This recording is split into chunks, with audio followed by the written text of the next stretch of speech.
134. I'm your host Blake, and this week we are continuing our horror month with my picks. God Told Me To, directed by Larry Cohen, and Meatball Machine. So we're going to start with God Told Me To today, and I guess before I get into anything, let me introduce my co-hosts, Luke. Hello. And Danny. Hello. And what did you guys think of God Told Me To? So we're just going to get right into it. So, because I'm interested to see what you guys think, because I don't know if you guys like it as much as me, obviously. Okay. I guess I should start with like Larry Cohen in general. Okay.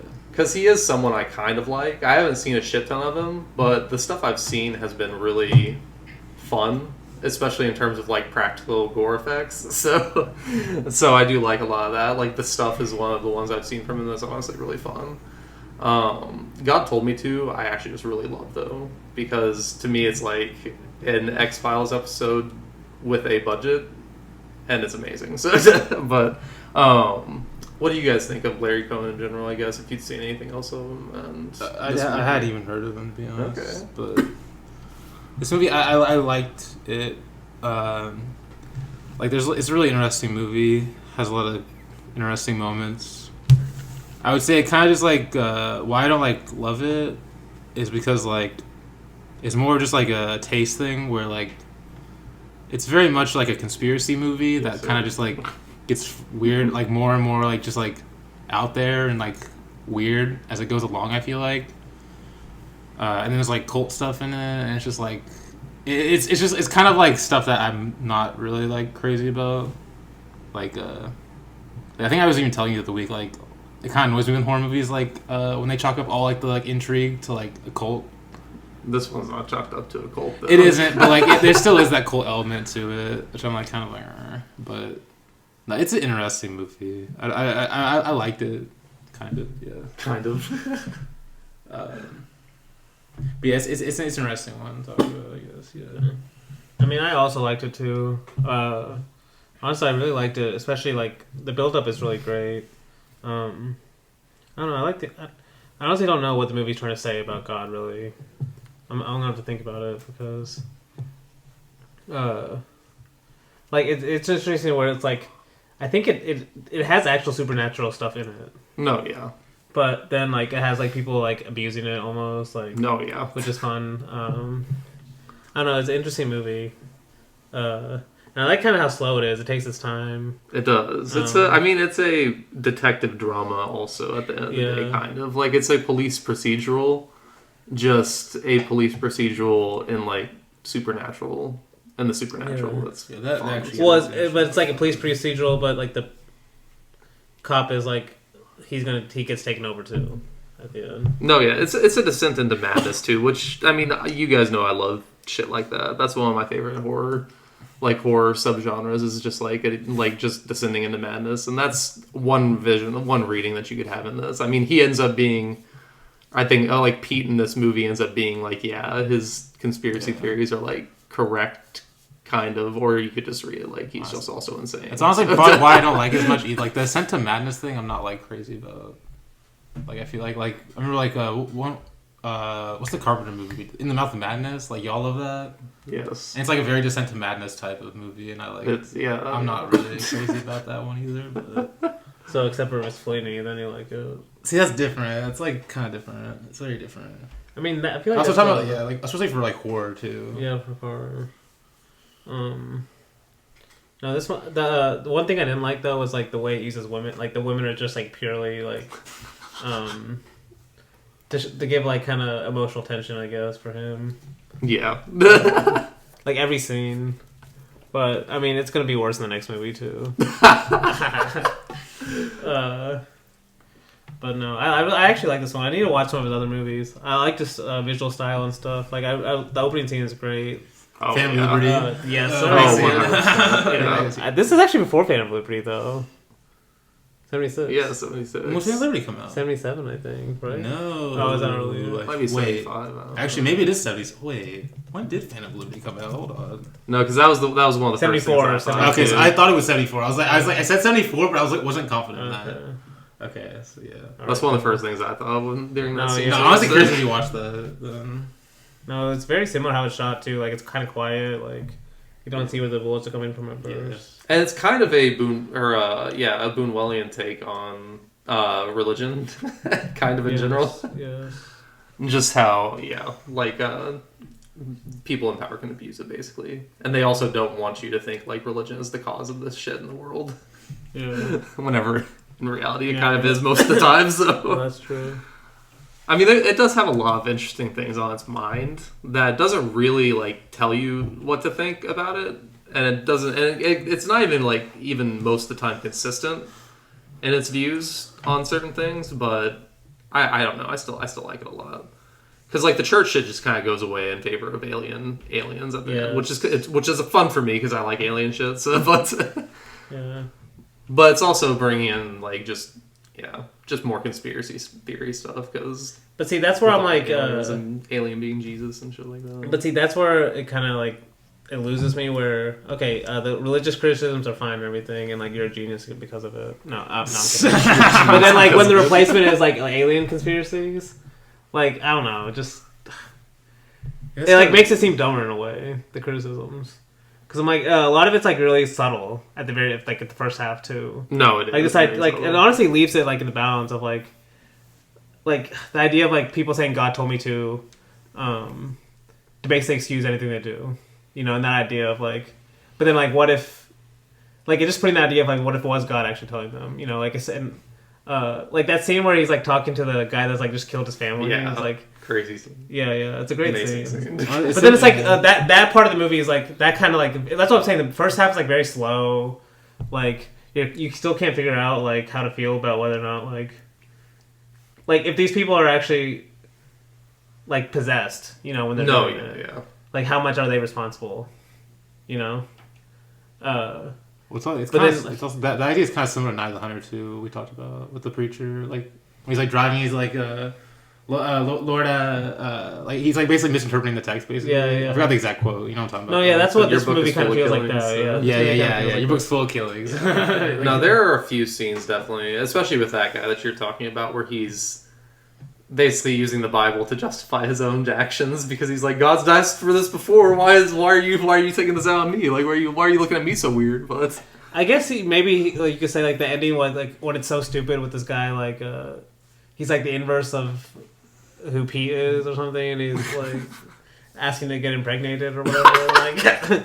Like I guess that's him saying like it's actually like more stupid than like I don't know. I don't know.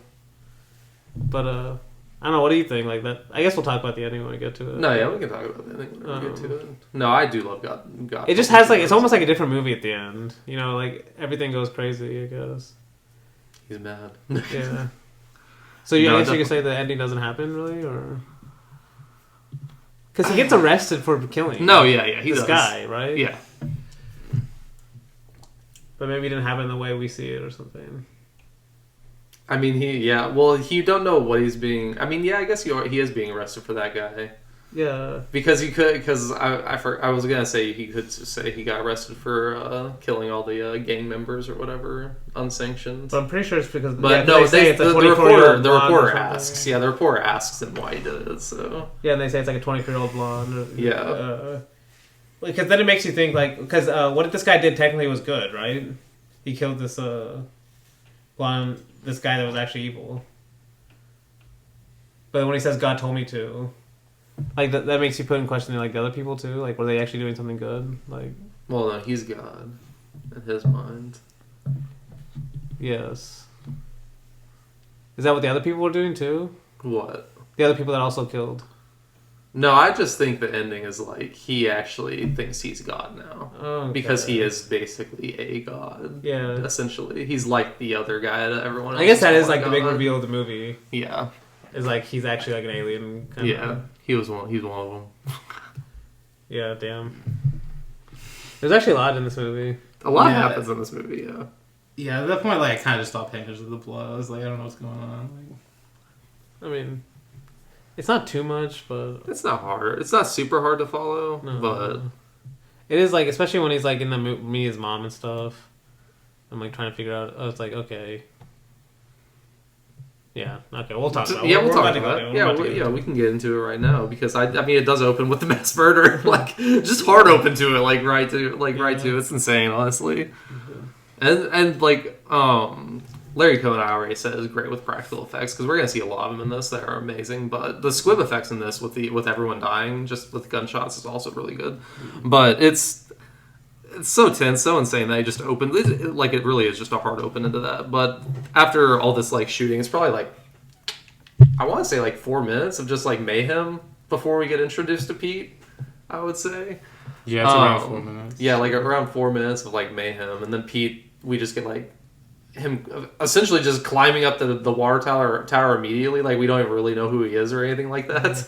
Like he just kind of explains. Like we kind of get we're kind of introduced to him like we're the killer on the rooftop because he's just saying everything like plot wise that we need to know about our main character to the killer.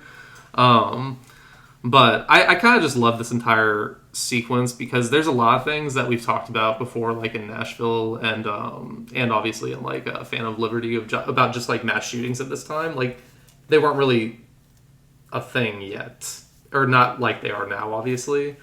But you get things in this that happen today also. Like it's just like foresight into what people would think about something like this. Because, like, we have the mom of the shooter literally being interviewed by reporters down the street because they somehow figure out who it is. And she's like, I can't believe that he would do this. So, like, everyone's telling me there's no way you could shoot all these people from that far away. It has to be the cops covering it up or something like that.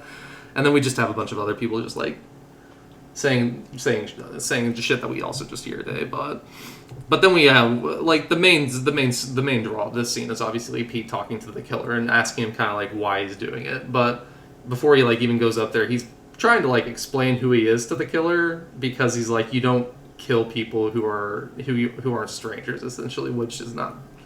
It's kind of like fake logic, honestly. It's not real logic because that's not true at all. But and a cop would probably know that. But I mean, we just get their talk on the street, and he's basically just asking Harold is the guy's name, like, who he is, if he's into drugs and everything. Yeah. And Harold's like, no, I would never hang out with those people.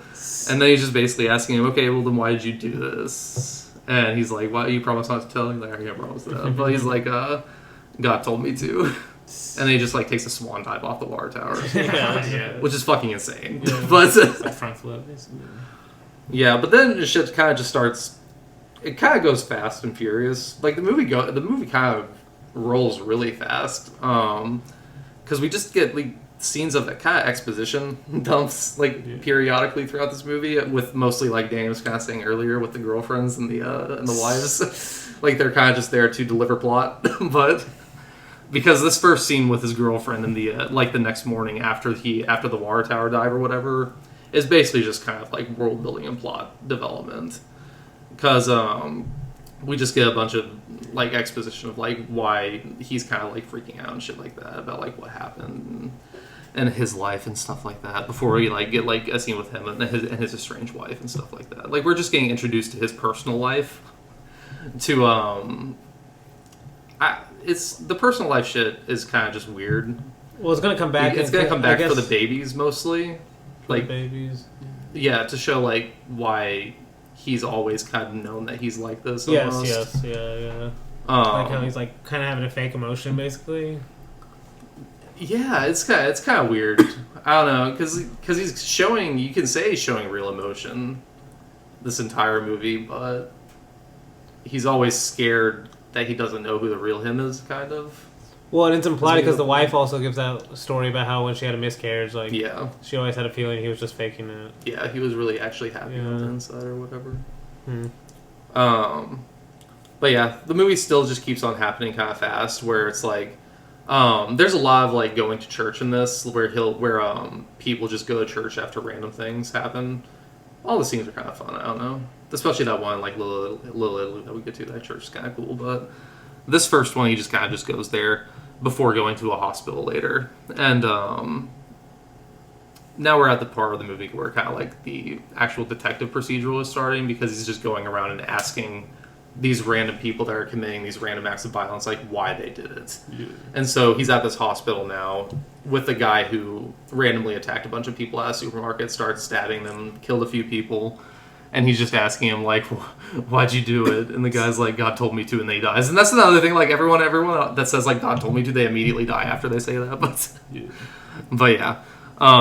So yeah, God told me to again from him.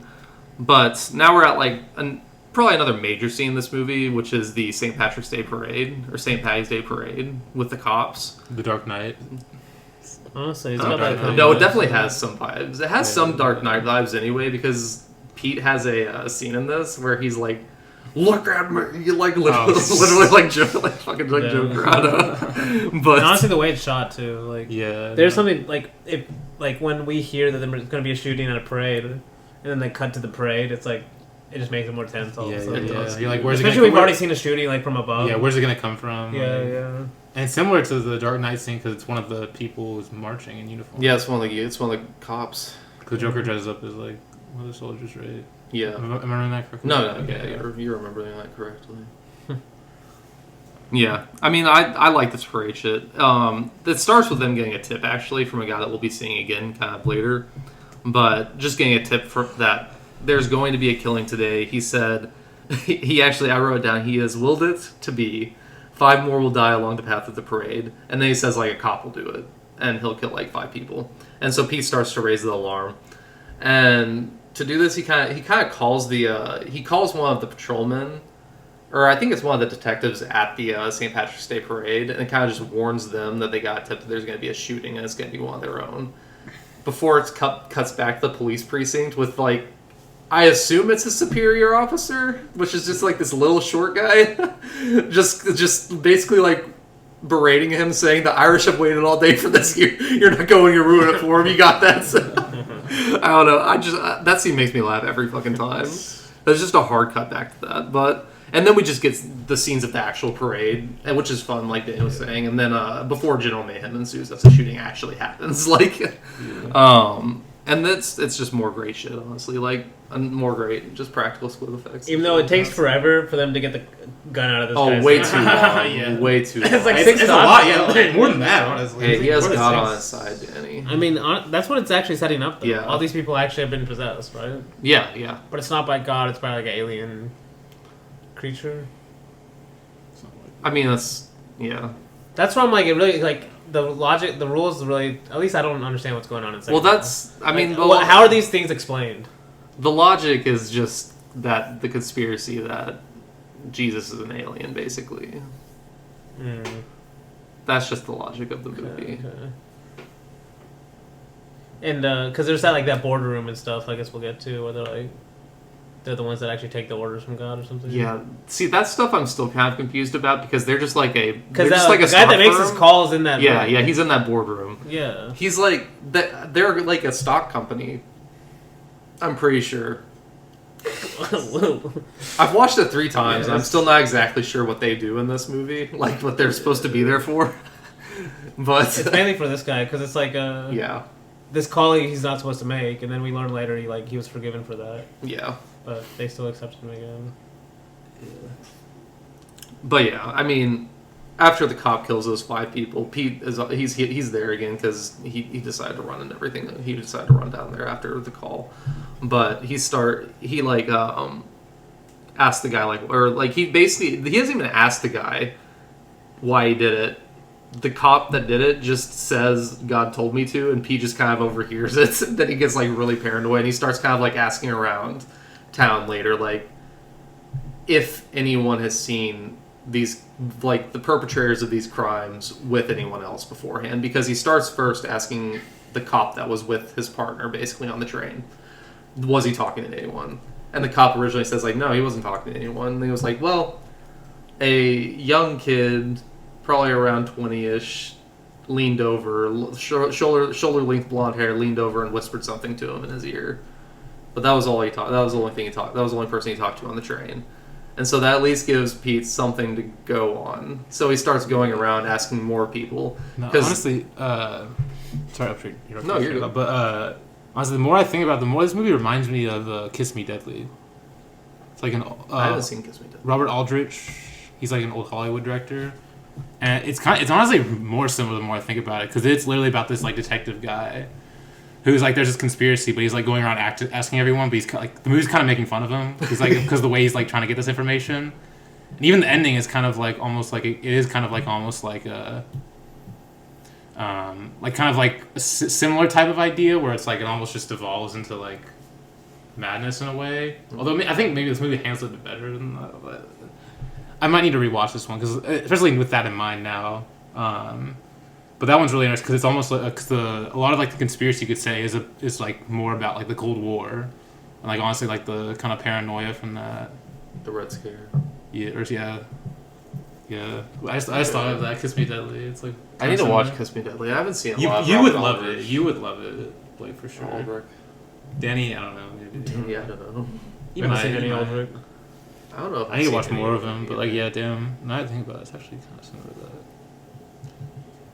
But yeah, although that movie's definitely not as weird as this one. That one's more normal. That might be why I like it more. I don't know, but it's similar. Okay.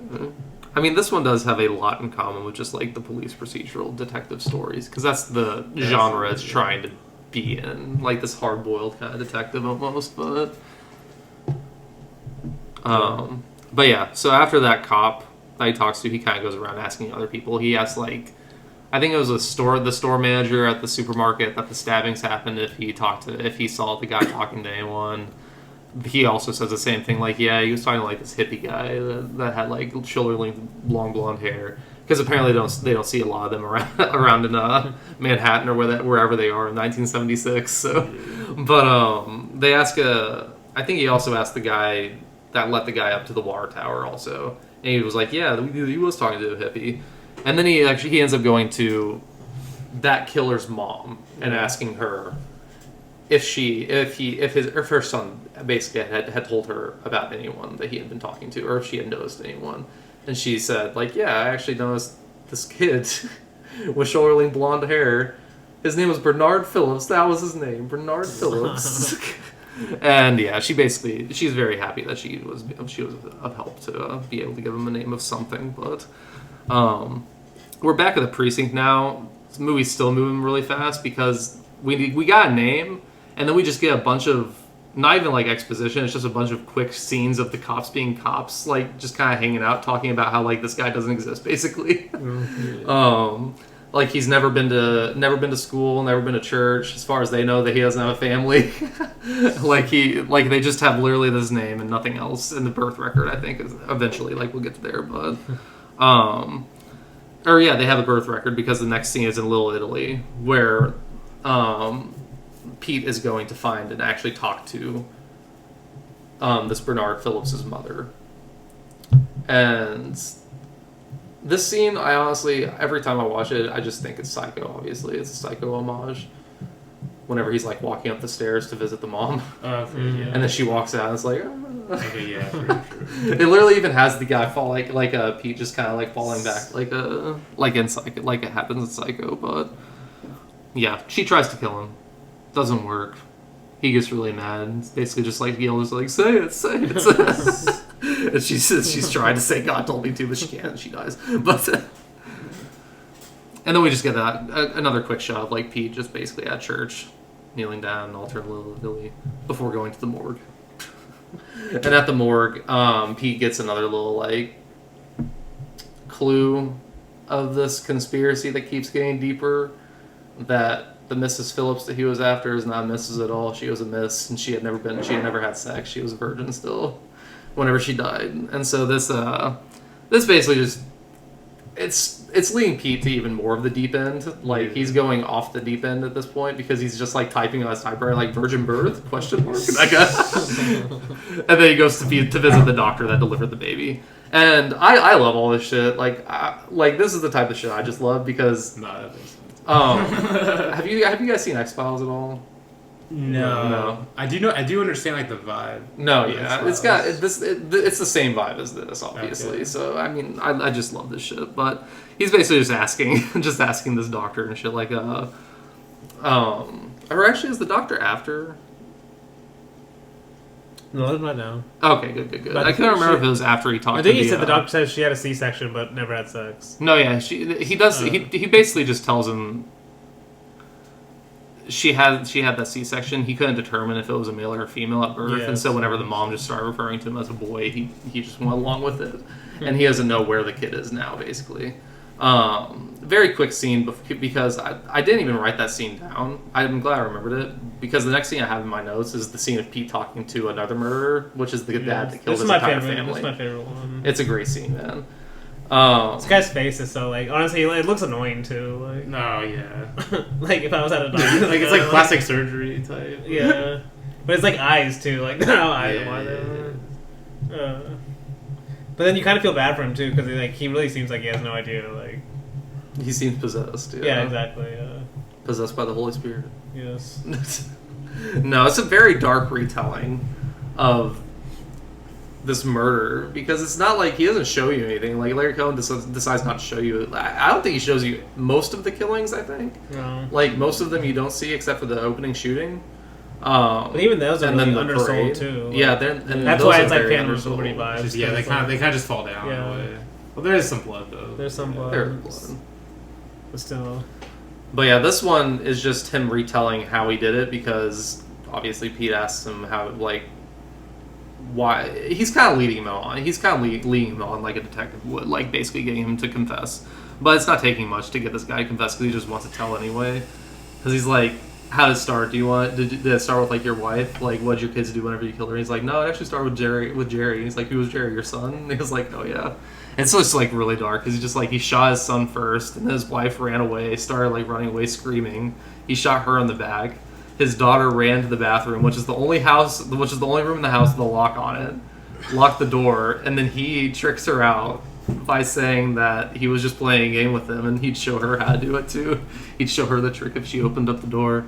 And it's so sad because it's like really sad and dark because it's just like he was like she opened the door and she was laughing and I was laughing whenever I shot her and I was like damn, like that's so dark.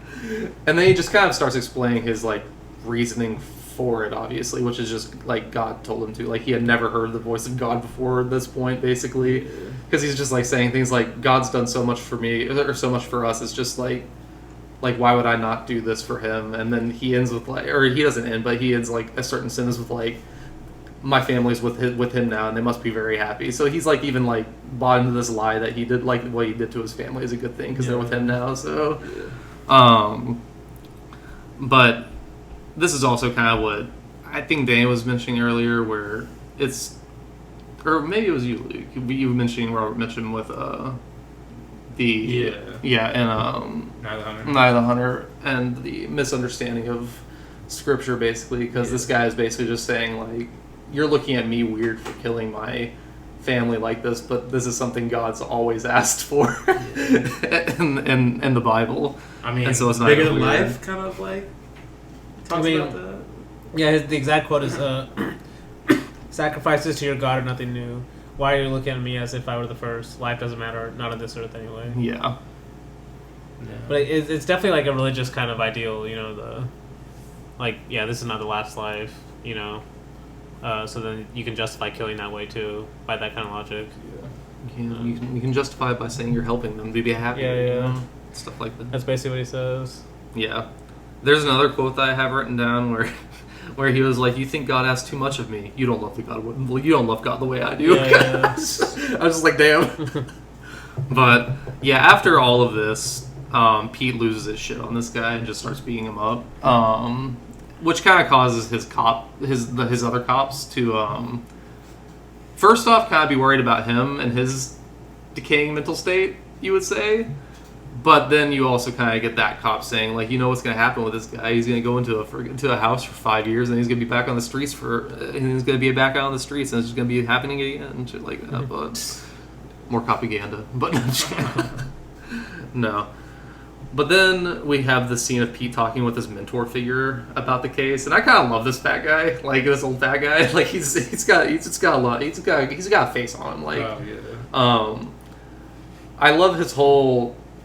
Like, Pete's telling him about this case, and he's asking for advice, and the guy says, well, my friend who was on the force, God rest his soul, he's not with us anymore. This is like this little, crossing himself, but it's, like, so half-hearted, like, nonchalant, and I'm just like, damn, okay. But he's basically just telling him this this guy in the force had someone that had a girl get into his car one night in 1951 that said God did it, basically. And this leads him to the house of an old man who doesn't want to miss his TV show, and basically just retelling the story of how Mrs. Phillips was artificially inseminated by aliens. I really like the look of the flash. The flashbacks are really cool. I like the Well, he filmed it like flashbacks. it's like an old sci-fi. He does. Like the way like the picture Yeah, looks. yeah, it's like black and white great. too. I think first, It is No, black yeah, it and looks white. beautiful. and then later he comes to the same. But Yeah, it's Especially just like when he color. gets like to the lighting aspect of it, Yes. like it's lit like amazingly. No, that's a good idea. It is a good idea, and the best thing is, like you said, it looks like a sci-fi movie in the 50s, because I feel like I've seen this fucking like young guy in a 50s movies before, like in just like a 50s sci-fi movie before, but yeah, this guy's just telling, like, the flashback is just telling us the story, like I said, of Mrs. Phillips, a nude Mrs. Phillips kind of just running into this random guy's car because she was basically raped by aliens. And that's essentially what she tells the guy in the car, because she's so like freaked out that she just has to tell someone about it. That's literally what she tells him. She's like, I know that you probably are freaked out and like freaking out at what I'm telling you. You don't believe me at all, but I just have to tell someone. Like, I have to say something. And I can't remember the exact story. I think this is the one where she was saying that she was walking on an island, like on the complete other side of New York, and she got transported to basically Manhattan or wherever they were in like 30 minutes. But I think we also get a quick shot of the actual like insemination process, just a little quick thing of her body like That's what floating it's up like and floating. shit. It's in black Yeah. and white because So he cool. shows it later and it's in color. Yeah, with a mom or whatever of our guy. But she ends up getting out of the car after the guy starts making fun of her, which is kind of funny also. But then we just continue on with the story, kind of, and Pete's telling his superior that he's basically going to find the baby that came of this union between Mrs. Phillips and these aliens. And his superior suspends him for being crazy, essentially. We don't really realize that he's been suspended until after the newspaper runs, because that's where we go to next, obviously, is the newspaper editor. Because at this newspaper,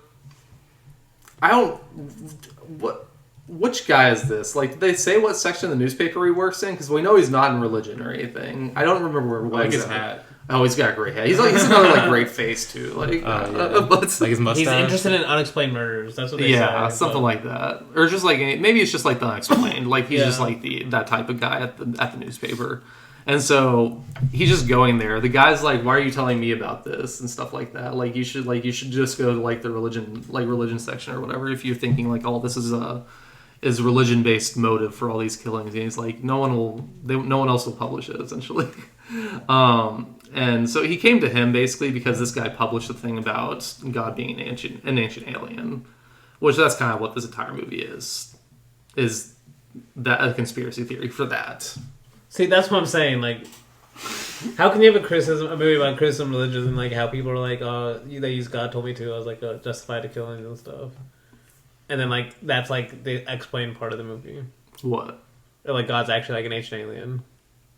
That's like even dumber, honestly. It's even dumber. But I get the. I don't know. It kind of like undercuts it for me. How though?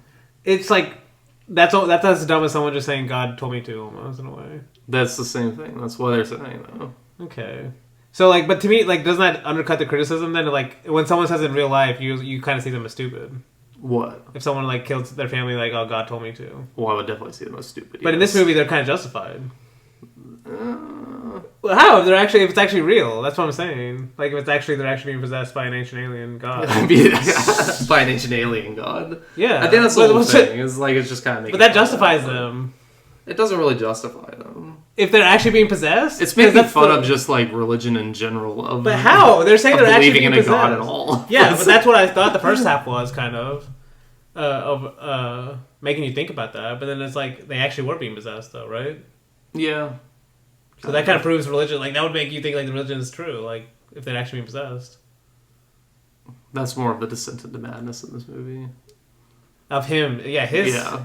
Because like, is he kind of justified? Well, because his whole thing is like he's actually really religious. You know, he's one of the he few people believes that in believes. God. But if the movie's making fun of that, Well, the whole thing is his entire worldview is being shattered this entire movie because he's realizing that he's like God's not real. Obviously, well, like at least he the is God he doesn't believe in, Well, the God he believes in is basically just him. or half of him. Well, he thinks that he's the same basically species as God. So, But see, that like. But you just said that he finds out God's not real, right? that is. But that's see, I'm saying the God he disproving finds it. out is like way dumber though. Exactly. But how is that like? Because if you think that God is real, he's this all-seeing power that's almighty, then knows you find everything, out and it's then you just- find out it's just an alien that created you, basically, and you're the same species of that alien. Like, Okay. you're just like, damn. You're just like, damn, life really doesn't matter at the end of the day, huh? I don't think that's the conclusion he comes to though. Not that he comes to. Although he might, I don't Maybe. know. I don't know. See, that's why I'm like, I like the first half way better when it's like kind of suggesting stuff. But alright. It was off the rails. You don't like the stomach OC? I'm not begging a horror movie to like tie all the knots together or like tie all the strings it has, but it did confuse me like how they're explaining these killings and stuff. Like, am I actually supposed to believe they're actually possessed, or is it more just like? I mean, in the movie's logic, they actually are possessed. But how much am I supposed to make fun of them? You know, kind of thing. Like, is it satire versus like almost actual? Like, this is how people in like the church are. You know, like when they believe something. Well, I mean, it's also that too, for sure. But Um, yeah, he's like at that. They even mentioned the Orson Welles. He mentions the yeah, Orson he Welles. mentions the video. Orson Welles thing. How yeah. like because he says something like I was there at the time. It was stupid. He was like, it wasn't even that good. It wasn't that good, yeah. He's cooking. He was cooking. I mean, it got people to believe No. it, which is funny. That's why he's saying those that people are stupid. I just loved how Wells talks about it in F for Fake. That's great. When he talks about the World's broadcast in F for Fake. I forgot what he says about it. He's like saying like well, there's one moment where he's like talking about how like a guy tried to replicate it in like South America, but like went to jail. But he's like but I didn't go to jail. I went to Hollywood. Oh yeah. Like, it's so good. Yeah, I do kind of like the end of this though. Whenever he agrees to actually print it, he says, "The atheists will love it. What's that?" And then like Pete says, "What's that?" And he said, "God to show up. It'll finish the churches, all the churches. All my enemies will be on their pious asses. Total chaos. That's what I like. Out of chaos comes reason. Out of reason, science. Crazy lieutenant. I'll write. I'll write what you'll print, or they'll print what I'll write." And then it kind of just leads more into like private life stuff of like Pete's girlfriend kind of gets called in the precinct office to kind of spill the beans on their life the last 4 years. Kind of, it's kind of weird because it's like the cops don't. They're basically saying like Pete is a religious zealot that believes too much in this story that he's concocting in his head. They're basically saying he's going insane because he believes too much that this is happening.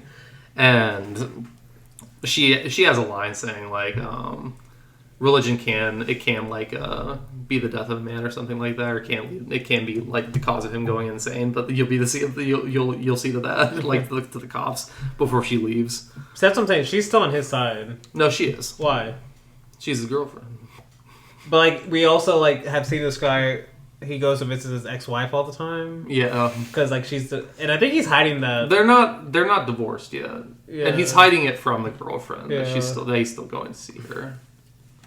Yeah. Sleazy guy. Yeah. He is kind of. Well, he's a religious man that doesn't want to divorce his wife. Yeah, there's some like Catholicism like There type definitely is. reading for sure.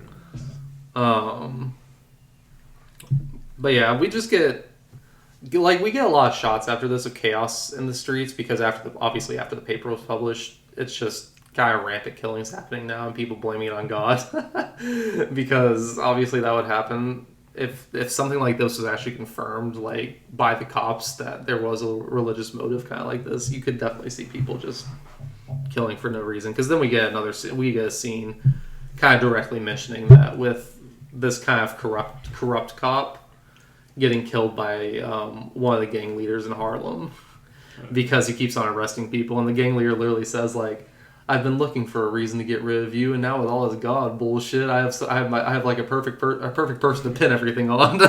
And so he just like ends up killing this cop, just stabs him in the back and everything, and just writes God on the wall in his blood, and Honestly, runs away. Like, I love this guy's like red suit. Oh, he's fire. It's like a red room. The way he like towers over the other guy. Yeah, too, yeah. it's funny. This is what I was saying. Like, this is where it's a little more interesting. Where like people just starting to use that God thing as a Take advantage. Take advantage kind of thing. Yeah.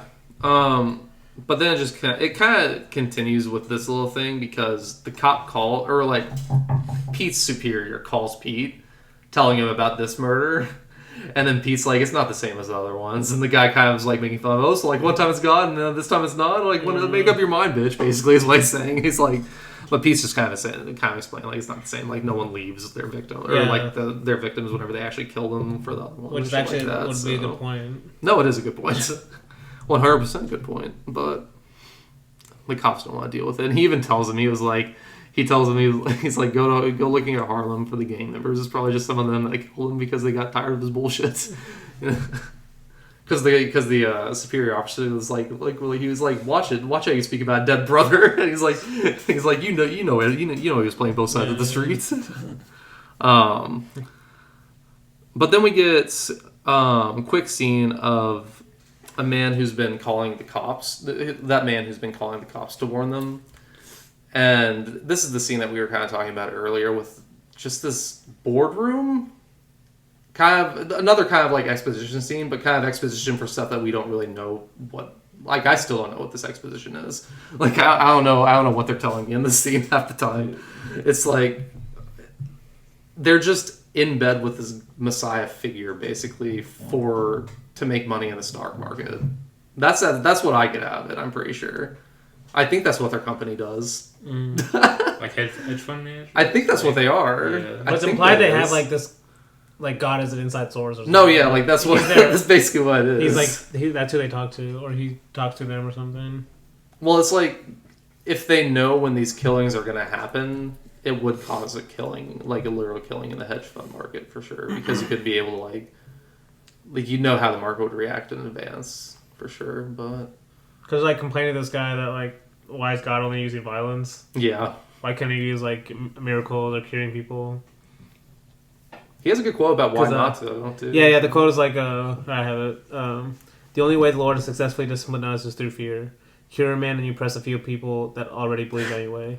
Kill a multitude and you can convince a nation. It's true. Basically, like fear is more effective than like helping or whatever. It's a more effective motivator for the unbelievers. Yeah. Is this Messiah's thought process at least? Yes. Because I know that you don't like the ancient alien shit, or you don't love it as much as I do, but it's fun whenever we get these little like dialogue moments of these people talking about the Messiah, because they're saying things like, he basically knows what happened to Jesus. And he doesn't want that to happen to him. So this is kind of why he's doing things different than how Jesus did. Is how it's kind of like played. And I kind of like that because we always get the thing of, we always get people say like, if Jesus came back now, all we would do is kill him. And then this movie's like, if Jesus came back, you would probably want to let that happen. He'd probably just decide to take over the world or some shit. Or try to, I don't know. See, where's, I don't know, why would that be true though? It doesn't necessarily have to be, but like based on what? Based on the hellfire and brimstone of Revelation. No, I'm just kidding. Okay, alright. I mean, but that doesn't happen in here yet either. No, he gets stopped by another god. Plus, I don't know. He gets stopped by his brother. Oh, okay, yeah, they are brothers. Technically. Yeah. Well, then they I guess this scene kind of ends with this leader, the border leader, saying, yeah, God wants his detective on their side for some reason. Well, he just doesn't want him to kill him. Or to kill him. Oh, yeah. And we don't know at this point if it's because he can't or if it's because he just doesn't want them to. But, yeah. All we know is that he's different. Like, Pete is different, so... But we obviously, the next scene is the president talking to Pete. And it's mostly more exposition dump. But I like this exposition also, so I kind of like it. But because this is more of the stuff about them just kind of describing what we were talking about, just kind of like who their Messiah is and shit like that. He's telling him about like his origins and shit and as he's kind of divulging this information, Pete's basically telling him, or like as Pete is divulging this information to the guy about like the Messiah's true origin, because like this Messiah figure has been telling these people what they kind of want to hear. Like, they don't really know anything that Pete knows. And so whenever Pete starts telling him about where he actually came from, like about like the 1951 thing with his mom, like Mrs. Phillips getting brought up to like this alien ship or whatever, the president of the company starts like feeling hot and shit. Yeah. And he literally just like basically gets killed psychically. He has like a heart attack or some shit. The camera gets like handheld too. It does. Yeah. The camera does. There are some interesting uses of the camera in this movie that I wasn't able to write all of them down, but he does do different things a lot. The interior design of that room is crazy. It is, dude. Like the painting behind them is like goes hard. Like it is, dude. I like it a lot. It's like purple carpet. Yeah, red walls. Yeah. You know someone's about to die whenever you enter this room. Yeah, it's like a David Lynch room in a way. Okay. Like something you've seen in one of those movies. I can definitely see that. After all this happens, though, like the president just died, Pete is walking back to the subway. He's at the subway waiting for the subway, obviously, to come to get on. And the man that we've been seeing, like, been trying to warn them, like, basically their inside man that's kind of out there, not with them anymore, that we'll find out later. He basically tries to push Pete in front of the subway. But it doesn't work, obviously. Pete makes him lead. It ends up like Pete's making this guy lead him to the Messiah. Yeah, it looks like this was bait for him. No? What? Like Pete was trying to was trying to get people. To because he says something about like I've been waiting for you guys to show yourself. That's why I figured like he was trying to do this, trying to bait him into an easy kill. Yeah, but I don't know. Pushing him in front of the subway, but that's where that guy's like, I can't tell him I failed. Yeah, he's basically just saying like I betrayed them once already because he wasn't comfortable with all the shit happening and stuff like that. But he did say that he accepted him and everything like that, accepted him back in the family. But we see that's not really true. So because this is gonna be like this next scene is him going and actually visiting this Messiah figure for the first time. This guy brings him to where he is, and we see it's like he lives in like this furnace area of a hotel, basically, kind of like Shining vibes. I don't know. But they just have to go down all these levels. Pete gets out of the elevator, and then we see the other guy leave. Obviously, we hear him die in the distance. Like we don't even see him die. We just know that he is eventually dead. But then we get it's funny because it's like right after like a scene where like he's like telling him not to die and like stay strong or whatever. He's like, you won't die. Yeah. You won't die. You're too strong for that. He's like, you're strong. You can exercise your will. And then like immediately after he dies, like, nope, I cannot. But see, that's another thing where it's like the supernatural is actually real in this movie. Well, I mean, yeah, and it's like actually like a very strong force. Well, I mean, if you believe that aliens are supernatural. I mean, the way they're being used in this movie, they're literally possessing people. Not very nice. Is that supernatural, or can they just use more than 10% of their brains? Like, oh my god! No, I'm just kidding.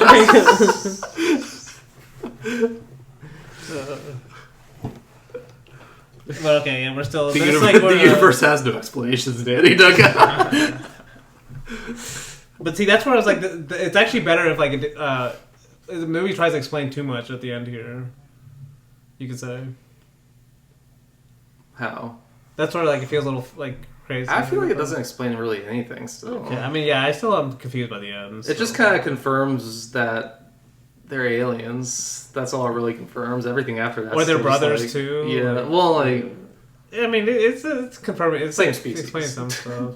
Same species. This one, I mean, we aren't at the point where we're gonna get to like the chest pussy or whatever, but because this first part's not there yet. This is just the first meeting of them. Both of these movies have weird ass chest scenes. Yeah.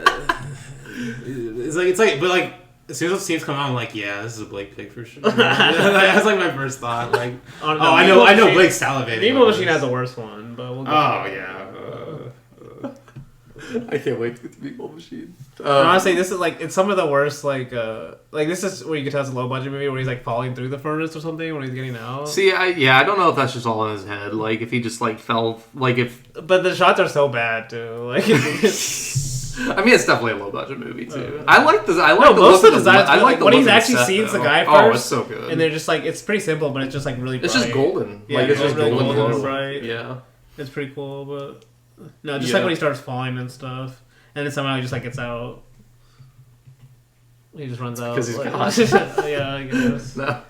That's true. They can't kill his brother or whatever. I mean, you can't really kill him, so. This whole scene is basically just like this Messiah trying to get Pete on his side, and Pete not really doing it. Obviously, like that's why he leads him into the furnace. But I literally have at the end of that scene, he ends up getting out somehow because yeah, I don't know how. I don't know how he does, but no, that's what I'm saying. There's just like this weird shots of him falling, and then he's like out of there. Yeah, he falls in, then he's just out, and I was like, okay. Then he goes to. Then he goes to the Catholic Church or the Catholic orphanage. Yeah. So this is where he was raised. No, so this Catholic orphanage that he goes to at first is where he was raised before he actually got adopted. Because he's going here basically asking for records from these nuns for this kid because they're not supposed to give out the records, and the nun's like, oh, I guess he's like an adult now, so it won't hurt, and so she gives it to him, obviously. And so now we're getting like the backstory of Pete's basically birth. Because he goes to visit his mother after he gets this the records of his birth and finds out her name. And she's living at this, like, I'm pretty sure it's just a retirement home. It's kind of very, very subtly talking about, like, how shitty these things would be to live at for old people. Because these workers are not doing their job at all. It's like random man that's a suspended cop. I mean, he is a cop. Like, in the movie's logic, he is a cop. Like, so it's okay, I guess. Like, because he does tell her he's a cop at the beginning, but they just let him in, basically, no questions. And she's like, "Oh, be like the workers, like, oh, you can't mind the rooms. Like, these people like it a certain way. Like, that's just them being lazy and shit like that." Like, no, the other thing she says, it's kind of funny, but to say an old age home, but it's also kind of goes with Blake was saying. She's like, "Well, you know what they say. There's only one cure for old age." Yep. It's like, damn, it's like crazy. I think she says that whenever old people are like listening to her too. It's like. Yeah. But we're up at the room. It's basically just Pete asking the mom about that day. The mom doesn't really know why, because she doesn't know who he is yet either. She sees him like walking in and everything, which is kind of interesting because she knows like something's going on. But maybe she can like feel inside of her, but I don't know. But we basically get the retelling of her story, like she ends up telling him about it. And it's another flashback scene, obviously, like we were saying before. This one actually is in color. And it's more graphic than the first flashback too, I would say, for sure. Because you actually get the this is like B-movie, like a B-movie kind of like definitely a B-movie thing. I mean, it's just get like the shots of the vagina and then like this little ball of light just passing through, basically. Yeah, it's like superimposed. Yeah. Like, yeah. Looks awesome. I mean, like really, really well lit and shit like that. Just a lot of cool colors and shit and stuff. But cool flashback scene at the conception. But then the mom kind of has a mental breakdown after she realizes who she's talking to. She's kind of like, "Why are you asking this? Like, there's no reason to ask this." And she realizes, like, "Oh, this is her son," and she's still terrified of him. Like, she doesn't want anything to do with him because she's like, I mean, it is crazy to think about, like shit like this. Obviously, like, I mean, we can't say it's not true or not. Like, it's probably obviously 99.9% not true that shit like this would ever happen. But to have someone that actually believes that this happened to them, and then for that son that they got rid of to walk in as like an aged man, it would make you have a mental breakdown. Yeah. But I do kind of like what he says to her, because he's kind of just like trying to hug her because he's never had a mom before, really. Is how I read it. And he's like, can't you see like what's happening, or don't you see what's happening to you is already over, or it's already over after I was born. What's happening to me, it's just beginning. Yeah. But yeah, after that scene with the mom, we get scenes with the girlfriend actually going to visit the wife and kind of talking. This is more exposition dump, obviously. This is where we get the big reveal that the wife had 3 miscarriages already. And she believes that every miscarriage she had was because of him, basically. And he was very happy about it. That the kids died. Yeah, she says he said the right things, but Yeah. she could tell there was like, for some reason. There was no remorse or whatever. Yeah. And then like he was not unhappy that it happened. And basically saying like, what type of man is that? But Pete then arrives at the house after they've had this like little discussion, obviously. And he kind of just arrives there, and he's like, this is good that you guys are all here, because he just wanted to say goodbye. Like, he's not going to see either one of them again. And I do like that he has this little quick quote, because, like, his house is cool because he's just got, like, Jesus statues literally the entire, like, lining basically, like, the entirety of his house, and he's just looking at one of the Jesus statues, and he says, all my life I felt so close to God, and it wasn't him after all. So that's just like, and they tell them goodbye after that, obviously, but that's kind of like what I was saying. Like, he just thinks he is God now at this point. I think the movie kind of says that in a way because he's like an alien, you know? Yeah. Yeah. I like it though. But after he basically has this realization that he's God, he's off weird, to Harlem. like when he starts kissing the ex-wife right in front of his girlfriend for some reason. I don't understand exactly why he does that. Just tell him goodbye, you know. He still loves her. Yeah, I guess. I guess he was saying like he spent too much time on God whenever he should have spent more time on her. But is he saying that though? I don't know. he says that. Oh, okay. But I don't know if he believes it. But Yeah. But obviously, after this, we start to get to the end game of this movie, where he goes to Harlem to kind of confront the gang leader that killed the cop. And this scene's fun. I like this scene a lot, honestly, because it's just like it's showing. He's not even showing you like anything. It's just he's showing you a different shot of his eyes that you haven't seen before, and that's all you really need to know, that he's kind of like this alien being. Yeah. Because it's just like. Well, he's fully accepted it anyway. He's fully accepted it anyways, because he walks into this bar. It's an all-black bar, obviously. Like, he's not supposed to be in here. Yeah. The gang leader walks out. He sees that he's here and asking for the person who killed Lieutenant Johnson or something. I can't remember what his name is. But the guy's basically just like, oh, they aren't going to let you kill another brother in here. They're not going to let you take me like this, essentially. And they all just have their knives out. And he just starts stabbing him. He's just stabbing around his face. He's like, And then we just get this great shot of just light across his eyes. And I'm assuming it's just pink makeup kind of under his eyelids, because his eyelids look a little bit different. But you just get this like shot of the eyes just staring at this gang leader, and the gang leader kind of just like stopping everything before killing the other two gang members that had knives, and then killing himself. Yes. And then Pete runs away, obviously. But great scene, honestly. Very minimal. I love it a lot. But after he does this, he's now tested his powers, and he returns to that other Messiah figure, basically. Another great set, different place than we were before. I think this is like at the top of a building this time, but this is just like the actual end of the movie, basically, because he's kind of just talking to this God figure about what the movie's about, I guess, or about like why he's here and why he's doing all this stuff. And the God figure is basically just saying like, the history is full of virgin births. Who were Moses and Jesus really? Our ancestors. I can bear your children. And they're basically just trying to start like another race of the aliens are basically just trying to start another race of like perfect beings on this world, or like their spawn essentially to take over or something like that. You would assume. I don't know. Like, that doesn't really tell you. It doesn't really tell you. So It doesn't really matter. the guy's brother, Yeah. but they also can procreate. Yeah. Sure. Okay, but you don't even know. Well, I mean, hey, he has a pussy in his chest, and he says, "I can take your children." So I assume so. It's insane. I love it though.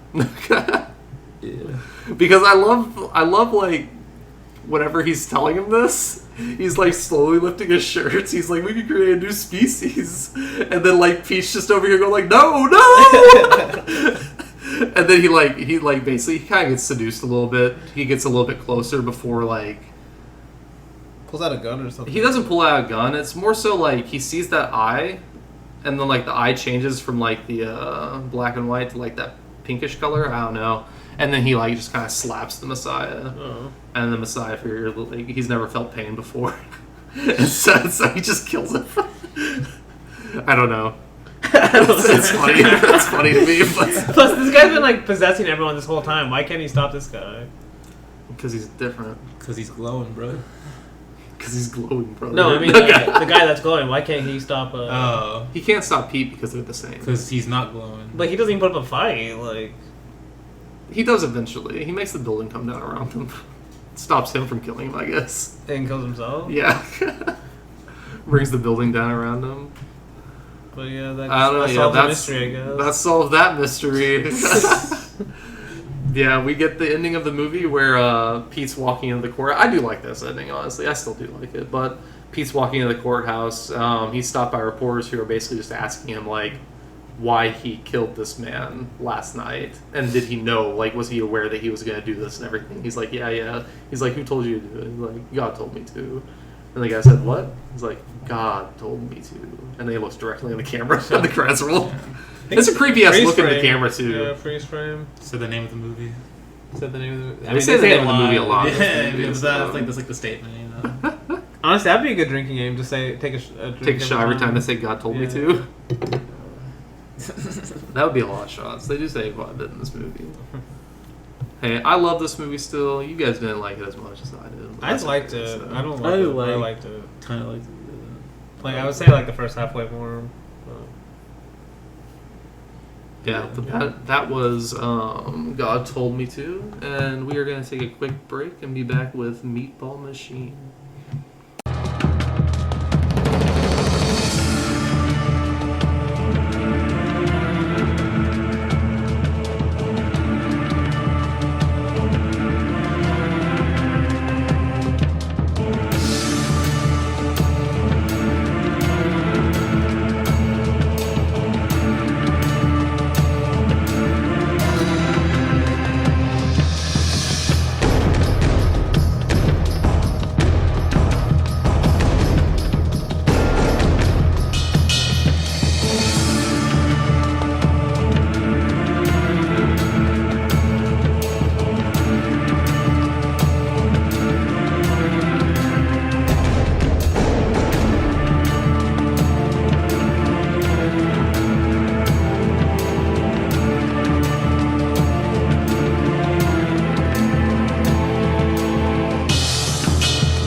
Back from the break with Meatball Machine, Japanese B movie from 2005 that Luke hates. No, I'm just kidding. No, I don't hate it, but like. no. Meatball Machine. It's a great movie if you like this type of movie. Obviously, if you don't like this type of movie, I get it. Obviously, but I mean, you had to have known though. no, yeah. What do you mean by this? What do you mean by this type of movie for people listening? What do you? Well, I mean, it's a definite subgenre of Japan of just like kind of crazy tonkatsu, like basically these men in suits violent movies, essentially. This one has a few disturbing scenes that I'm assuming Luke didn't love particularly a lot, like some specific rape scenes. Just some stuff like that. That's what I'm talking about whenever I mean these types of movies, but... It's the most Blake ass movie ever, bro. What do you mean by that? What do you... Blake loves the sicko shit. Like, It's not even that. It's not about that whenever it comes to sicko shipping either, honestly, at the end of the day, but... you No, say it's, that. that's why I'm like, it's not too bad. It's There are not certain bad. moments. There's certain moments, but it's like even from the beginning, it's just like it's like weird shit's happening. It's like blood being splattered. Cause, like, oh, at the very beginning of it. You're the saying? beginning, and then also like, I actually like the beginning fight. For like how low budget it is, it feels like kind of epic. No, I respect the low budget. Like I respect it in terms of like what they're doing with low budget, like the VFX. Yeah, It's just like I don't enjoy watching it. I mean that's fair too. It's just not my thing at all. Really, I already don't really like body horror, and then when you like, Yeah, same. it's just like, yeah. But I feel like that's like the most. I feel like you knew that going again. Like you knew I wasn't gonna like this. Wasn't really my thing. Yeah, probably not. But yeah, There was always a chance. It's still really cool. So yeah, it's like yeah, it's cool. It's cool that it exists. I'm not like I don't hate that it exists. It's just not my thing. I think the body horror in this, what makes it different from others for me, is the body horror in this is just like, look at this cool shit that we're making come out of these people's bodies to fight each other. I don't know. It's body horror, yeah, but to me it's more kind of cool. But It's hit or miss in that regards. it can't. There's some more cool.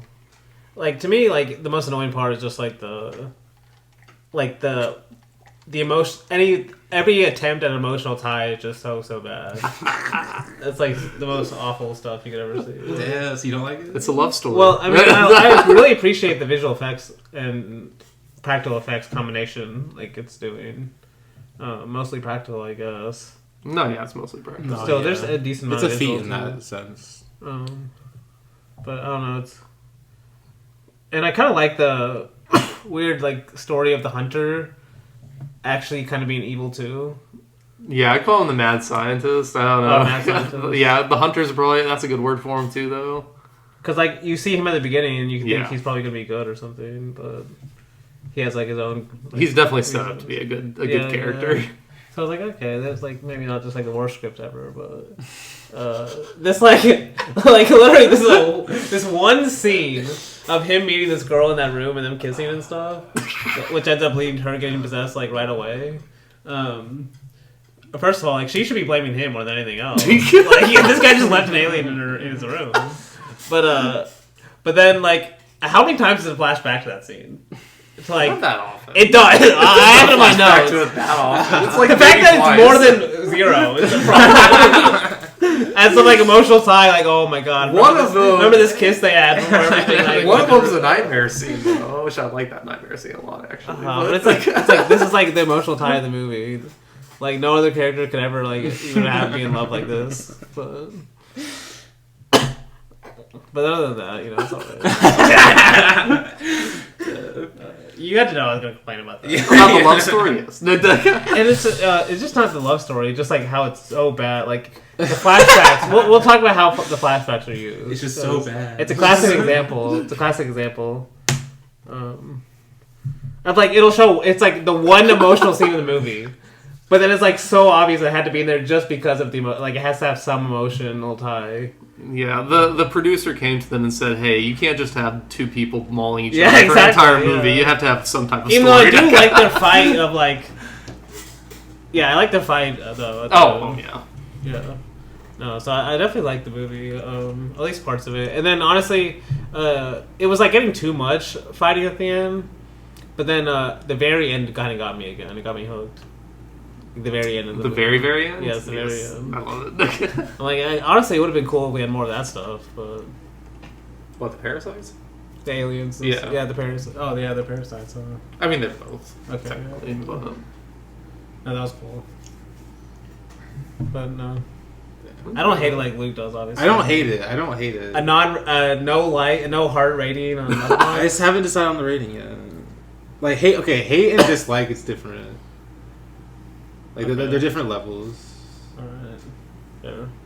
Yeah. But it's fun to just say hate, like, you know. Well, yeah. Oh, yeah. I said when y'all give something like 3.5, I say you hate it. So, like, which is more just me like just like giving you a hard time. But, Yes. But No, yeah. So Meatball Machine, the reason I chose it, I do love this movie. It's definitely a me movie. I don't know.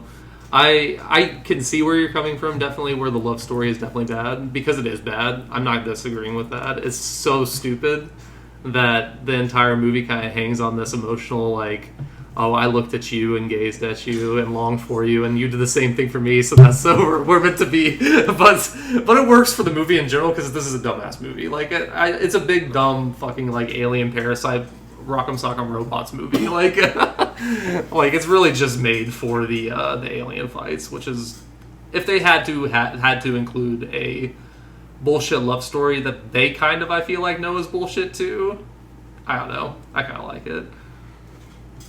But You have to say why do they know that's bullshit? because, like, whenever we'll get to the rape scene, obviously, but the rape scene is like, whenever you think of it in context of what she was saying right before it happens, you're like, oh, these guys are kind of just saying, like, they're just kind of making fun of, or kind of just like making fun of this love story in general about, like, her not being able to be touched by any other man, and so this parasite just comes out and just like, oh yeah, I'll touch you.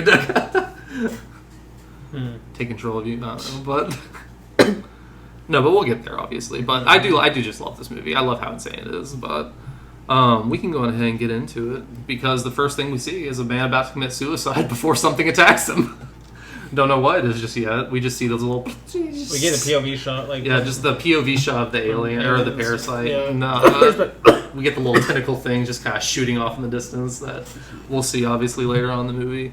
But then we get obviously the opening credits scroll as two monsters are fighting, or two of these alien parasites are fighting. Just awesome shit. Like, you can definitely tell it's low budget, but this is the type of low budget that still looks amazing. Like, I don't know how... Like, it looks low budget, yes, but the effects are still amazing to me. Like, everything they do with, like, the eyes and shit, like, those little, like, freaking drill eyes or whatever. Like, I think this guy that's in this opening has the little windshield wiper over his mouth. Like, I don't know, the costume design for this movie is fucking insane.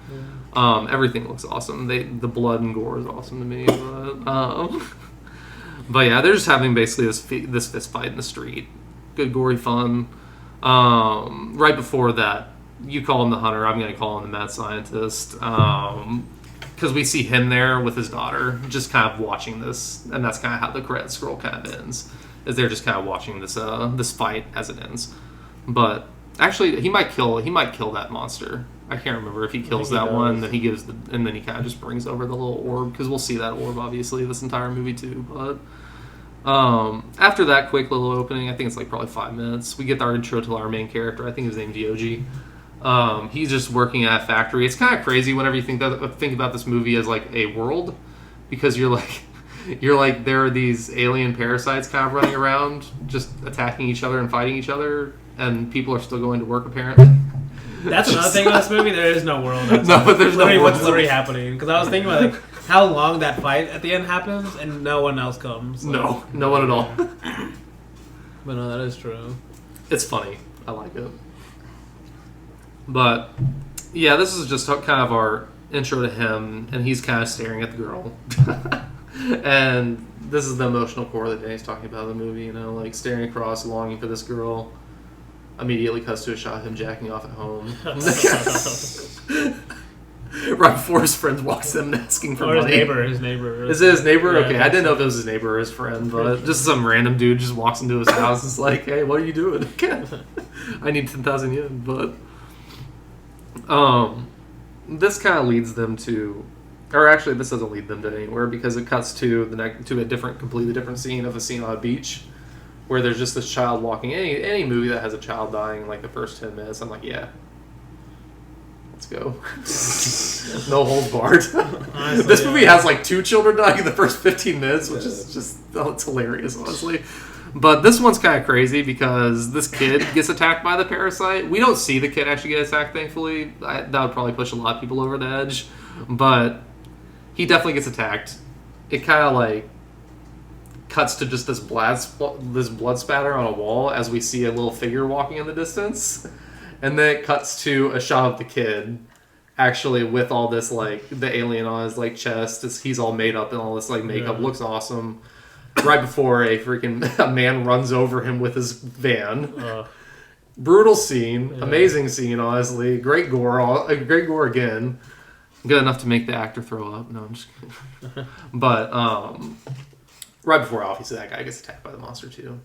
We'll figure out. You guys, this is your first time watching. You'll probably never watch it again. I don't know, but but if you ever watched it again, you'll know. Like obviously, the second time watching these parasites, anytime their host dies, they have to get another host. So I mean, that's obviously like the same one that just attacked the kid got this guy too. But this movie continues to move just fast and not really caring about a plot at all because we're just back at the factory and we hear kind of these asshole coworkers talking about the girl, about his love interest. That's kind of like this like whore almost. That's how they kind of view her. It's crazy we never see actually anyone else from the factory from the woman's side. We do. We do? You probably didn't realize, but we do see the man that tried to rape her. One more time. No, I mean like anyone she works with. Oh, anyone. Well, I don't think we're in the same factory technically. I don't know. No, because there's like a woman's side too, right? There is a woman's side. Because like we're gonna have a party with and invite the woman's side too. Yeah, we don't see any of those. Yeah, it's never like. No.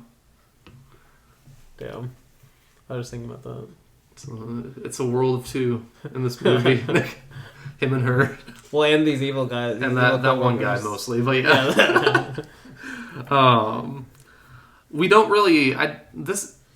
I think this is the scene where he's kind of looking across, and we get like music playing for the first time, which I kind of like the music in this movie. It's very very like low key music, but it's just like little wind chimes or whatever, which I kind of like. But after that little comment, we get more monster fights that are fucking awesome. As the crazy scientist is still kind of just.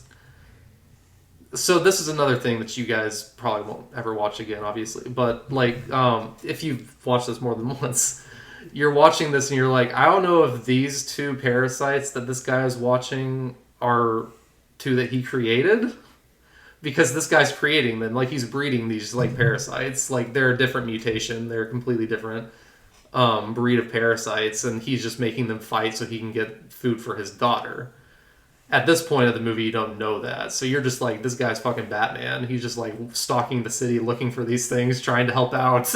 Like Danny was kind of implying before, like you think he's a good guy almost. Yeah. Because he's just at these places every time these things are here. Whenever, if you've seen this before, you're like, he probably just made these guys and then had them fight each other out here. And he's just here to like clean up the mess to give his daughter the food. But awesome shit again. Like, I don't really remember. I know the weapon that he has is just like kind of the spear that fires or is supposed to fire that doesn't fire in this scene. The one he's fighting against also has like this drill that looks insanely stupid. Like, I don't know. It's just really funny. But he actually ends up almost dying to this thing because of that his spear malfunctions whenever he tries to kill it. The thing almost kills him before like. I think it walks away. I don't really know why it walks away. It just decides to, because I think it figures out he's not a parasite.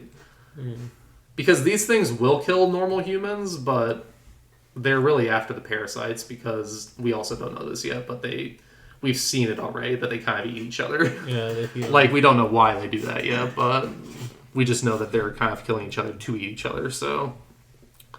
But,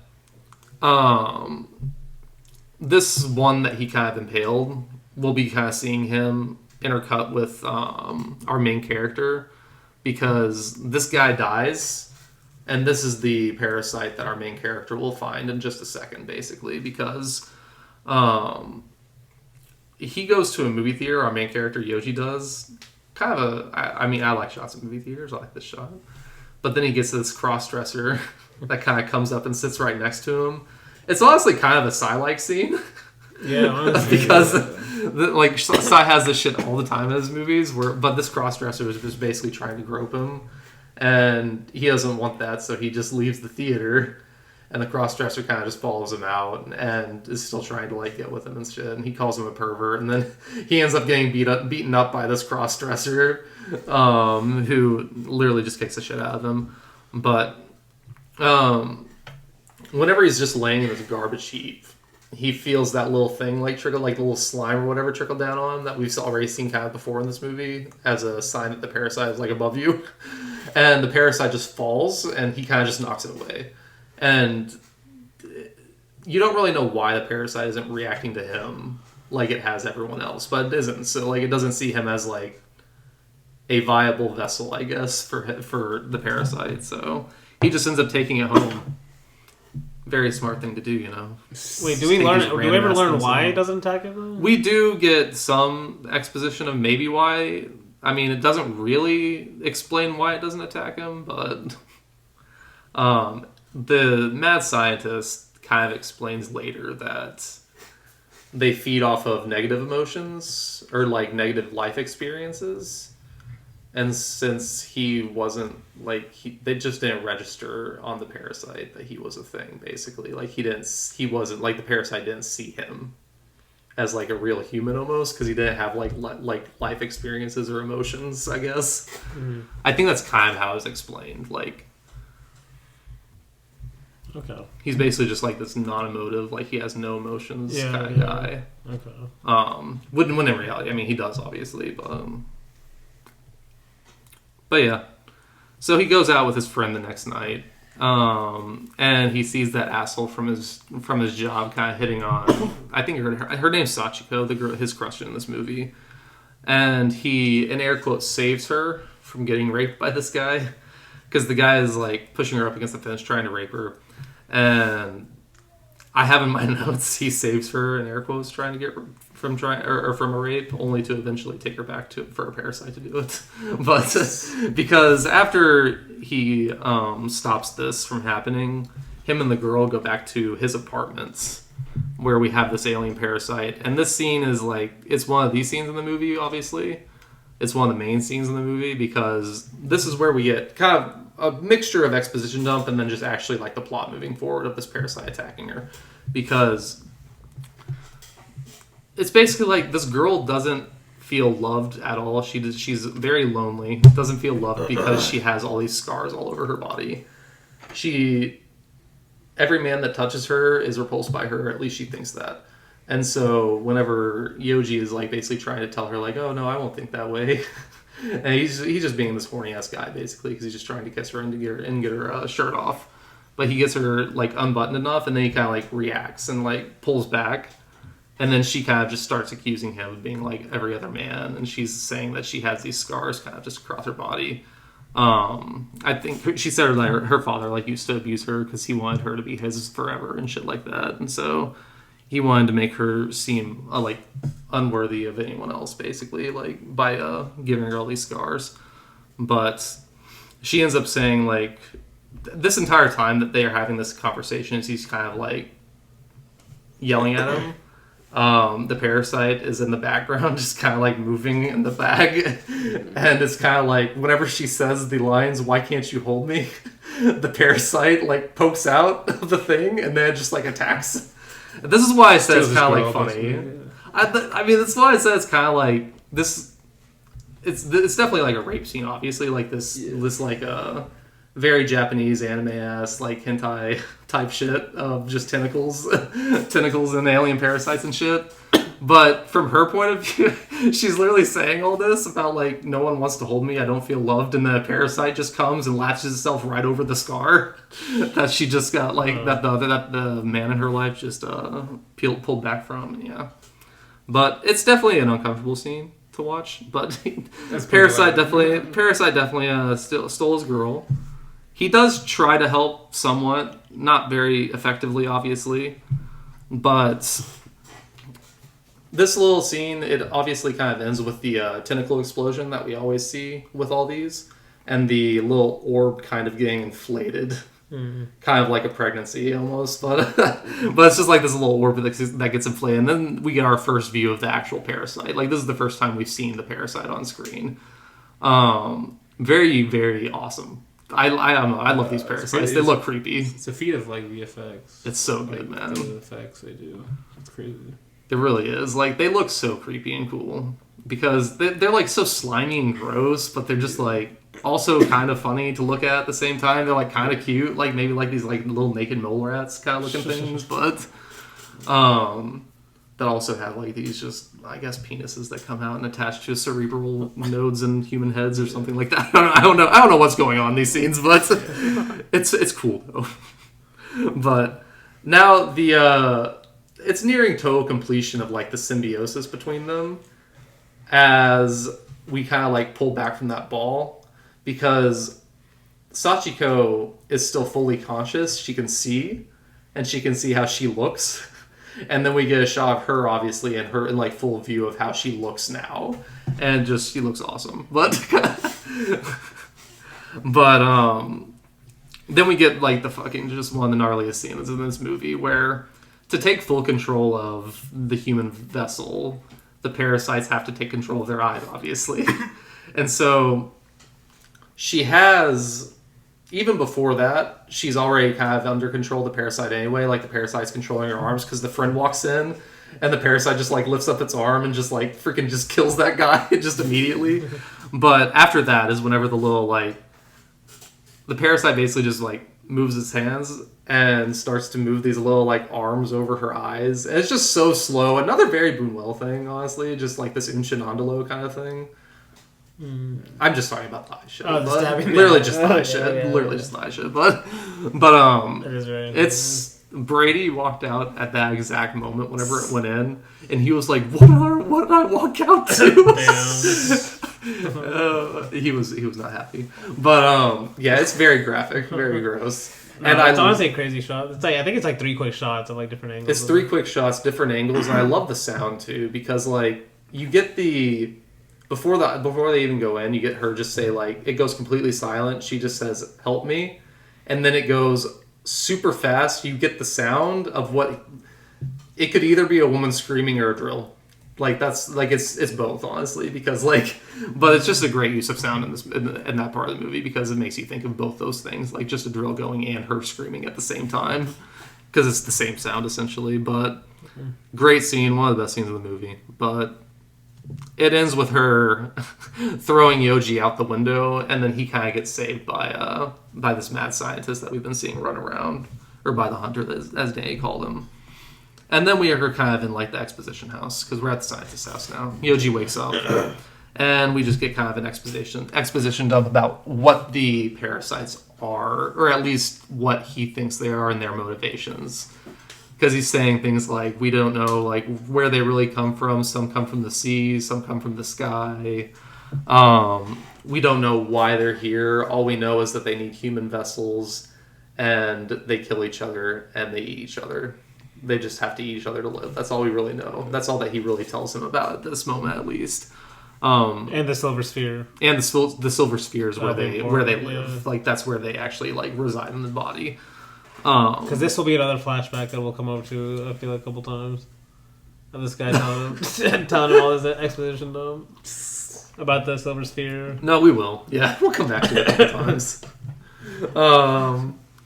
It's like they don't trust the audience at all to remember anything. It's fine. It's whatever.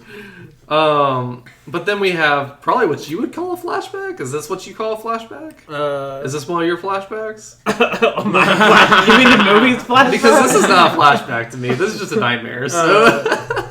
No, when I'm talking about flashback, it's a flashback to a scene in the movie already. No, yeah, this is a scene in the movie. Technically, it's just a variation on the scene. Flashback, because like Yoji, after all this talk with the parasites, we have like what seems like the same exact scene. Yes. Except it's like she kind of goes crazy. Like she's. To me, it counts because it's using that scene as like emotional tie again. Like, look how important this moment was to his life. The one we just saw. I mean, it was kind of important in his life. If I saw this shit, I would. No, but it's more important because of like he was in love with this girl that he just like been staring at, you know, across the fence. Been staring across the fence. No, but honestly, this is actually has the most disturbing shot in the movie for me. Where so she's creepy. like reaching like from inside of her chest. Oh, it's so creepy, man! I love it. I love it. It's so good. It's like what's that called? It's like a when there's like people put lips on people's eyes and stuff. Have you heard that? Like, you know what I'm talking it's very disturbing whenever people do that. Or what's like there's that thing where there's like a lot of teeth and stuff. There's some word. Yeah, for I don't that. know the term for it, but I know. I know what you're talking about. And that's what this gives me that feeling. Yeah, I'm like, oh, I hate that. No, I hate it. Just slowly peeling it back and see her change face. Blake's a Awesome. sicko, so he loves it. Yeah, So of good. course. So good. But I mean, this just continues after that little nightmare of like he's woken up by the daughter of this mad scientist, and the daughter kind of just leads him to this room that we don't really know what it is, and he doesn't really know what it is either. And so he's just like walking around there for a little bit. He sees that there's at least these parasites in here. And then the mad scientist eventually, after a little while, comes walking in. He's like, you weren't supposed to show him this room yet. And then he kind of just explains what the room is. So it's just a breeding ground, obviously, for these alien parasites because his daughter needs to eat them to live. Like, she's not technically one of them. Like, he's stopped the process early enough, but the parasite's still living inside of her. And so she still has the same bodily needs as these parasites do. So she still has to eat them. And he's kind of just going literally insane. Like, he's saying he'd sacrifice the entire human race to save his daughter and shit like that. Like, it's just mad scientist shit, you know? So, Yeah, I like this kind of twist. yes. I mean, he literally, like, he shoots Yoji, and he's literally just telling him, he's saying, like, these ones will attack you because, because he's interested in Yoji in general, just because he, like, the original parasite never registered him. So he's kind of interested in this guy already, even though he's going to feed him to his daughter. So he kind of shoots him, and he's like, these ones are going to recognize you because they're a different breed and shit like that. And then we get Yoji's kind of transformation with this thing, because his happens a lot faster, obviously. But it's basically just taking control of him. He's having all these thoughts in his head about, like, I don't remember if it flashes back to what the scientist was saying or to what this guy was saying earlier about, like, the parasites maybe taking the memories and shit. But he's basically just sitting there going, like, I can't lose my memory of Sachiko because I need to save her. And so it gives him the willpower to resist.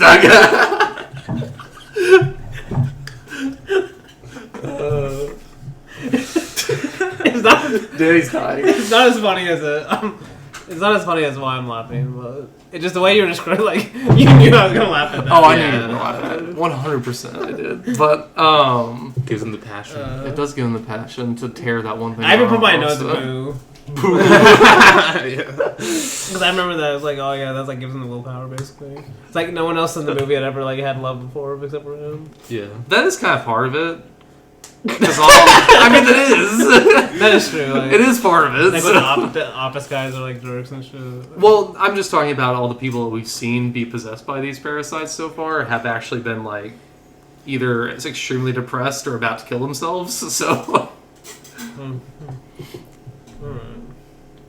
But yes, it is dumb, but it's still cool, though, because he does just kind of rip the thing off, and then he kind of just... The transformation's kind of complete, but it's different than obviously usual because he's still conscious of everything, and the parasite's still alive. So it's just like they're kind of in perfect symbiosis, you would say.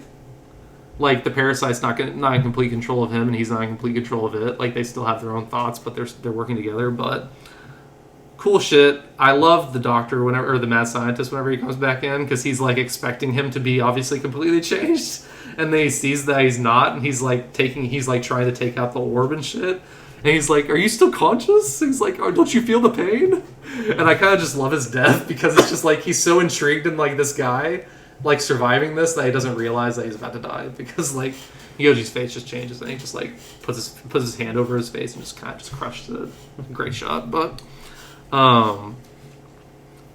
That kind of ends this little scene, one of my favorite scenes. But then we kind of get more to the actual like fighting part of this movie, where it's moving very quickly because we get this scene of just the guy that tried to rape her earlier. Like this, I don't know if you guys realize it was the same guy, but this one random guy that we see right before like Yoji sees Sachiko later. Is that same guy? Yeah, the guy in the suit. It's the same guy that works at the factory. The same guy that tried to like rape her earlier. Because Sachiko sees him, and then we don't really see what happens. We just hear something, and then we get like a shot of Yoji seeing her, and he's trying to get her to come to his senses, or to her senses, because she's just got. Well, I should explain. The man that we just saw, obviously, that tried to rape her, is now fully encased in like this metal shit. This is like why his death is kind of amazing, honestly. Like his eventual death, but just his entire arc is just great because like he just gets abused the shit out of this entire time, like this fucking rapist. But so he sees Sachiko. She's basically bent over this guy, and just screaming like "help me" and shit, which obviously, fuck him. But he's trying to get her to come to her senses by trying to get her to remember who he is and yelling her name and shit like that. It's real dumb shit. But it's still kind of cool because it starts the fight. But the asshole coworker is the shield that she's kind of using this entire time. And it's just fun how he just gets fucked completely to hell because he's just wailing on the shield the entire time, basically, before eventually getting past the shield to Sachiko. It's kind of just like, these fights are awesome. You have to watch them to fully get it. But he like tackles Sachiko to the ground at one point, starts trying like literally just punching the orb, trying to get it out, and then he like thinks that he's choking the real her for a second. It was kind of stupid, but it basically just continues this fight until Sachiko's basically kicking Yoji's ass. She kicks him over a fence. Essentially, he lands right on top of the fence and spits out just a geyser of blood.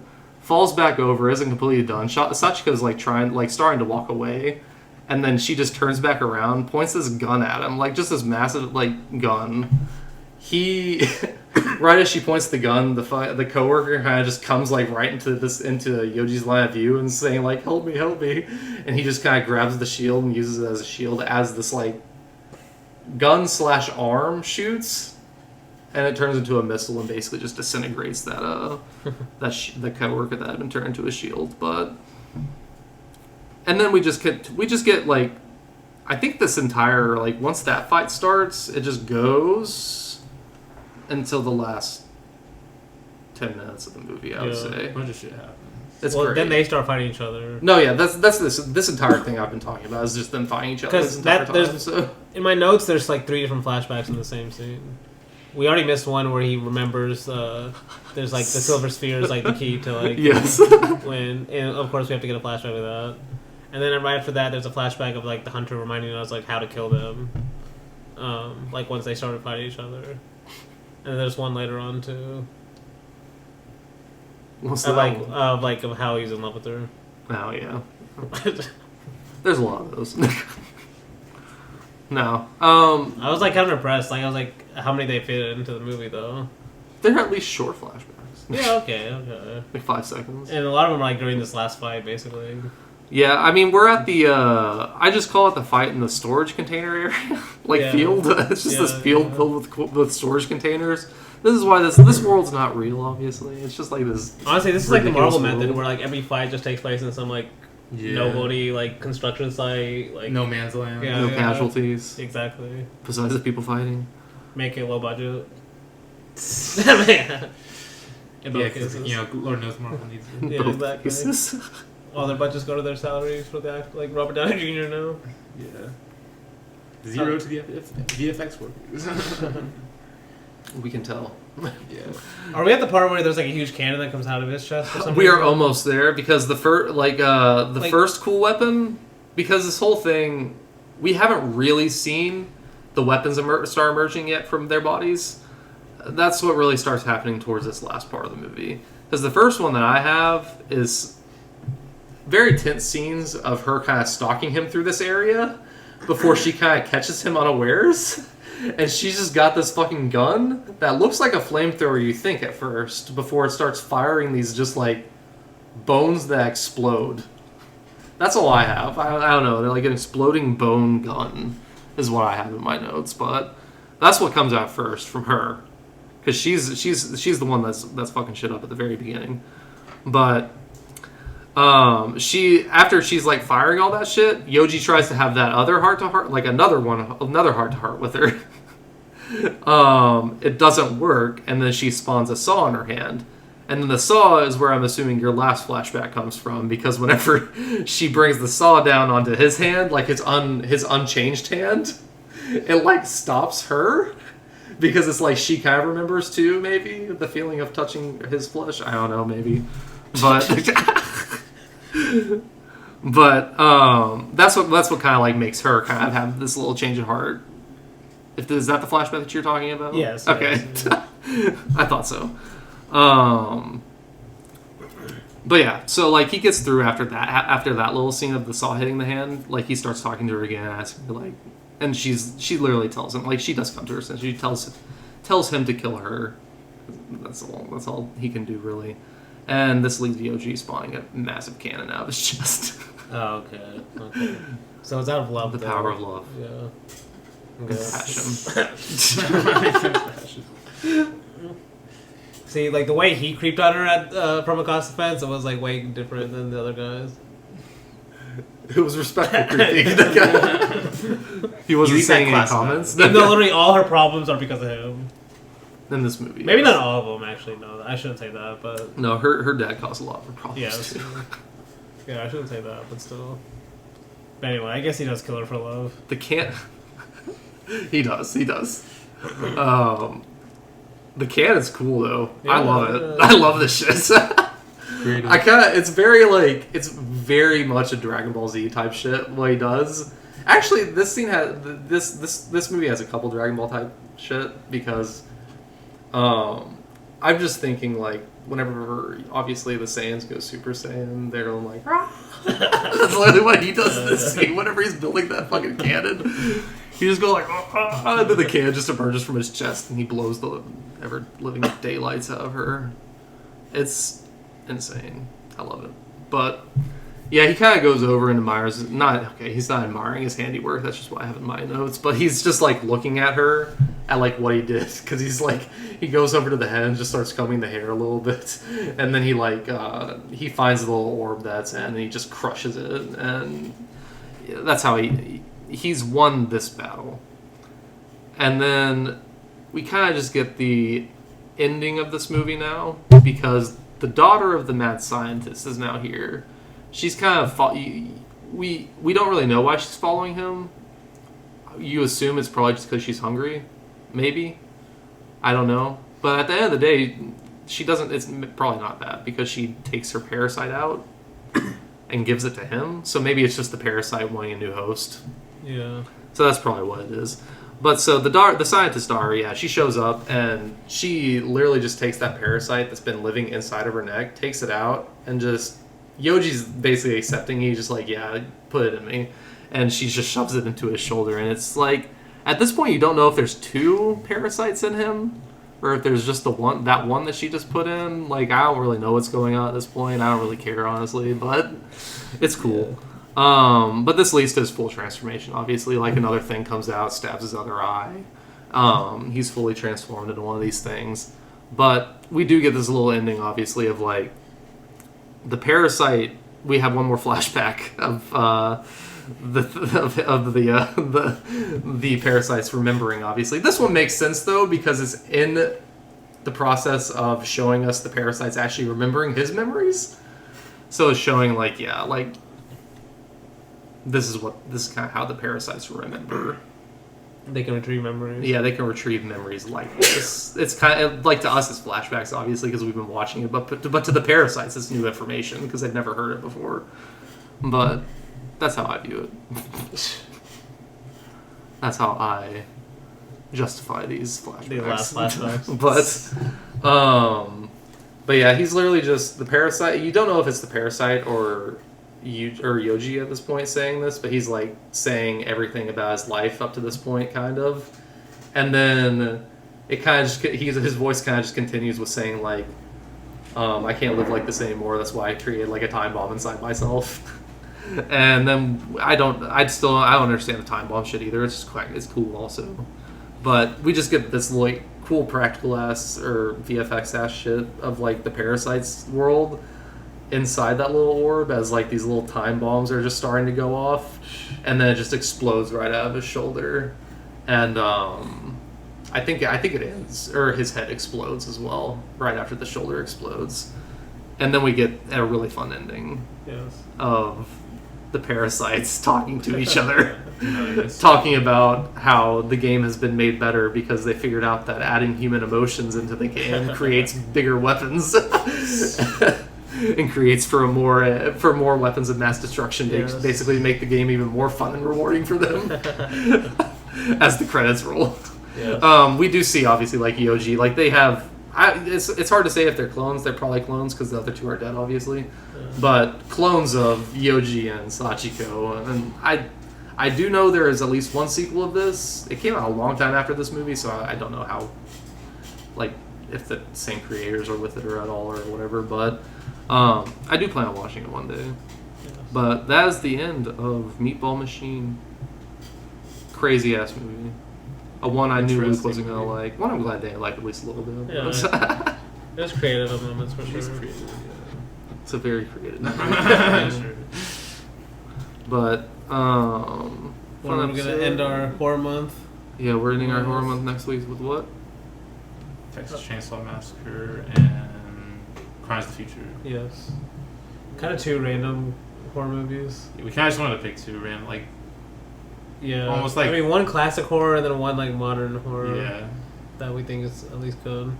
Hopefully. Even though a lot of people don't like it, but Crimes of the Future. yeah. A lot of people I thought loved it. Okay. So, But See, I guess. Until next week, we hope to see you floating through the clouds.